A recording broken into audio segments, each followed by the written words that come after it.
মুসা, আর কয়জন আছে? স্যার আর 2 জন আছে। ঠিক আছে, পাঠিয়ে দাও ওদেরকে। আসসালামু আলাইকুম স্যার। ওয়ালাইকুম আসসালাম। ঠিক আছে, বসো।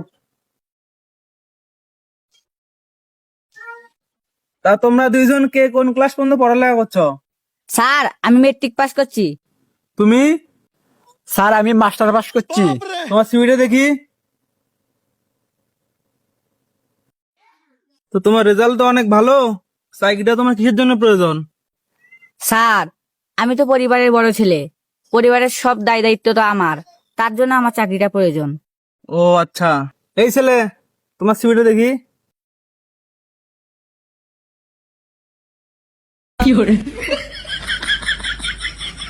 এই ছেলে, তোমার সিভির এই অবস্থা কেন? স্যার ট্রাঙ্গের মধ্যে রাখছিলাম, ধারায় খাইছে। ধারায় কাটছে, এটা নিয়ে এসছো কেন? আর একটা ফটোকপি করে আনতে পারো নাই? স্যার টাকা পয়সা নাই, এই জন্য ফটোকপি করে আনতে পাই নাই। ও, তা তোমার চাকরিটা কিসের জন্য প্রয়োজন? স্যার বিড়ি খাওয়ার টাকা নাই, এই জন্য চাকরিটা অনেক প্রয়োজন।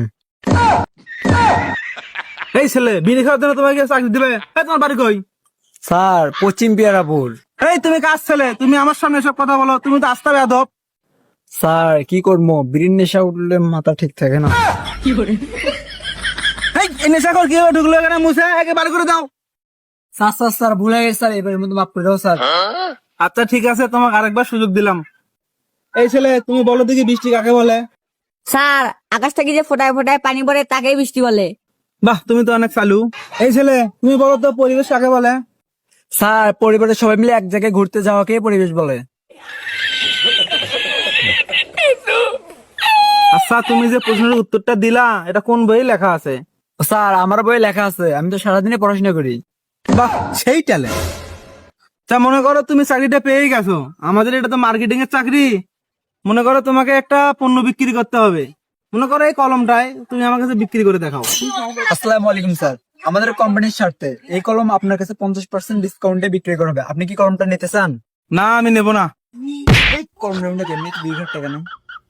এই মুসে কই রে? এই তুই কাক মারছিস? স্যার আপনি এত উত্তেজিত হতেছেন কে? আপনি তো পণ্য বিক্রি করবে বললেন, আমি তো আপনার কাছে পণ্য বিক্রি করলাম। তুই আমার পণ্য বাজার শিখাবি? তো চাকরি হবে না, যা এখান থেকে বেরোয় যা। স্যার স্যার আরেকটা বার সুযোগ দেন স্যার। না না, তোমার আর কোনো সুযোগ হবে না। স্যার আরেকটা বার সুযোগ দেন স্যার। আরো বেয়াদবি করবো। হ্যাঁ স্যার আরেকটা বার সুযোগ ঠিক দেন, আছে, স্যার। বস। তুমি তো বুঝতে পারছো, আমাদের তো এটা মার্কেটিং এর চাকরি। মনে করো মার্কেটে আমাদের অনেকগুলো টাকা পড়ে আছে, এখন টাকাগুলো তুমি কেমনে তুলবা? স্যার আগে আমি ভালো করে 2-1 বার বোঝাবো, যদি না বোঝে তাহলে আমি আইনের আশ্রয় নেব। গুড, ঠিক আছে। তাহলে তুমি টাকাগুলো কিভাবে তুলবা?